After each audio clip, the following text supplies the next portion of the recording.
And what I plan to do is take this China Pride piece of crap out from in the bar, which the time isn't even set on. This actually is another GE. This is actually a long story, and I guess I might as well just tell the story now. So the story with this was I kind of needed a microwave. This is like a little toy one. This is like your $50 Walmart special. Look how tiny. I don't know what I guess I gotta clean it. I don't know what the cubic feet is. If it even says anything there, if anybody catches anything. This was sort of an impulse buy that I kind of didn't need but wanted. Basically what happened was some guy that I know had a bar in his house and he had a microwave in it. I said, dude, you got a microwave in the bar? He says, well, yeah. I said, what for? Do you use it? He says, oh yeah, like hors d'oeuvres and stuff. I said, oh, that's a brilliant fucking idea. I need to do that.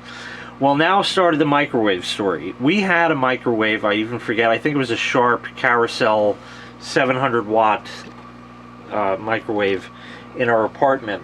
And we had that for years, and it worked, and everything was good. And right before we moved out, the control panel started fucking up, and you'd hit buttons and nothing would happen and stuff like that.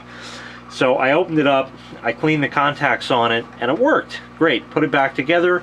We move in this house 2 months later, and at that point I didn't need the microwave. I didn't know I was going to put it in the bar because the kitchen already had a microwave that was a lot larger and a lot better. So that microwave went in storage. Then my sister moved from a place that she had her own microwave to a place that had a microwave already built in over the stove, and she says, here's my microwave. Okay, well, little did I know she wanted me to store it for her, because the next time that she moved, she asked for it fucking back. Now, in the meantime, I learned about the microwave in the bar trick, and I said, oh, I'm definitely doing that. So I had her microwave here in the bar, and that was that. Then she took it back, and I said, well, shit, I need a microwave here. So I dug out the old one that we had in the apartment, put it here, and that was great because it didn't fucking work. So I had to pull it out, clean the contacts again. That lasted like another 2 months, and it crapped out again. And I said, well, fuck it, I don't need this shit anymore. You know, I'm tired of this. And I was gonna actually blow it up and microwave a hard drive that had died at the same time. But drunkenly one night I took the microwave apart and started poking 120 volts in a lot of different places to figure out how I can make everything work. And that microwave lives on as the There I Fixed It microwave, which is currently in the garage. And the control panel, I got tired of fixing it, so I just drilled a hole through it and put one of those wind-up timers you'd find in the wall, and you just fucking crank it on. It doesn't beep anymore or do anything. It just goes on high for however long you set it. And I aspire to make a video of that one day. But that's pretty much the deal. And then I said, well, I need a microwave for here. This was at Walmart. It was 50 bucks. I just bought it as an impulse. It's tiny. And I put it here, and that was that.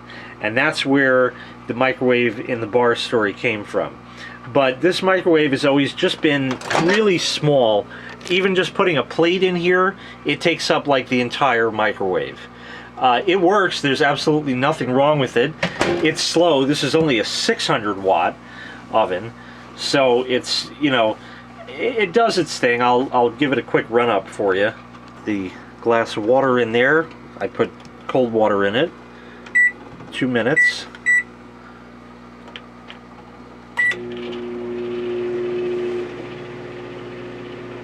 And it's funny because when the magnetron turns on, the fan in it slows down so much that it sounds like, oh wow, there's just not enough chooch on this particular circuit. But it's actually fine. There's a lot of glare in the window here because the light behind me. You know, I'm like in the bar right now, so. Anyway, we'll let that go for 2 minutes, and I'll measure that when it's done.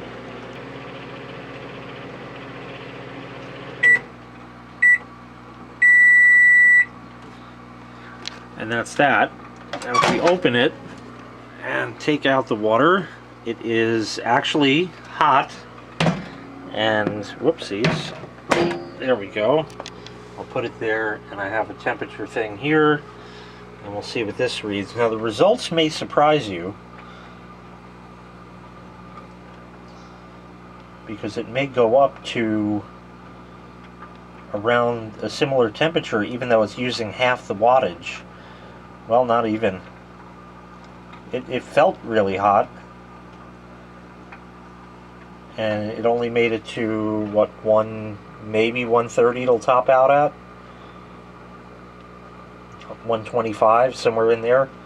So definitely a difference. It's hot, don't get me wrong, but it's not like the other one, which is awesome. This again at power level 30 for 30 seconds. And you can probably hear the fan change sound. Oh yeah. Even the light dims.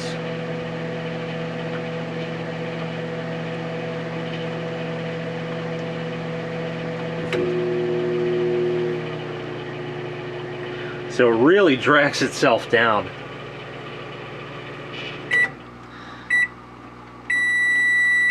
I'd rather go with a more vintage machine like this. It is a lot larger, obviously.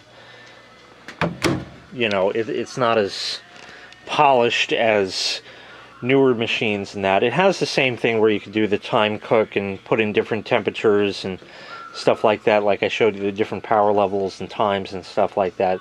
They all do that now. Your microwave probably does that if you weren't aware. But I definitely want to put this in there because it just looks a lot more vintage, a lot more cool. The other option was to put it here on top of the dishwasher.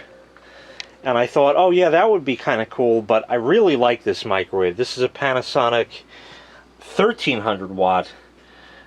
This is an inverter microwave. It says inverter turbo defrost. And this has some really awesome features to it. This is just a really cool microwave. There's the inverter logo. This I need to kind of clean up also. But it's a really big one. And really the main thing here is the microwave in the kitchen is, I don't know how old, it's also a Panasonic. I have an old video on the light in it from many years ago, and I don't want to put this microwave in any sort of jeopardy. I'd rather it just be here running, doing its thing. We use it from time to time and that's really the whole deal with it. So I thought of putting it here, but then why leave the little piece of shit in the bar when it could actually look nicer with all the wood that's there, you know, with the wood grain, you know, microwave and that. So I figured, you know, that would be kind of a cool thing. And then if the one in the kitchen dies, this will go in the kitchen, and it's white, and it's, you know, it kind of matches the decor and all that kind of shit. So anyway, that's the scoop on the microwaves. This just has that awesome vacuum fluorescent display. And it's also, you know what's also interesting about it is the numbers on a digital display are always slanted, and you can see it is indeed slanted, but they're not as slanted as I usually see. It's usually just like another degree, maybe even half a degree more slanted to the right. And this is more of a very blocky, almost straight up and down. So that just adds to the charm of it. And just the fact that it doesn't even have the plate that turns is pretty cool. Plus it you know, it works a lot better in that. And I do from time to time use both of the microwaves. Oh, there's a Sharky. Oh. I do use both of the microwave. Oh, he's getting out of the picture now. I'm just getting out of your what? I do use both of the microwaves at the same time. They're on different circuits, obviously. From time to time, especially in the summer when I have a lot of stuff to cook and it's frozen and that. So I got the microwave in the kitchen running, defrosting stuff, throw something in here. If I got a smaller package, I'll throw it in the microwave. And, you know, and that way I could have 3 of them going at a time. And then I have yet another microwave, which I think is a Sharp. It's black in color. And that I'm actually going to put out in the screen room if I can fix it. That also has a knackered control panel, so I haven't looked at that one yet.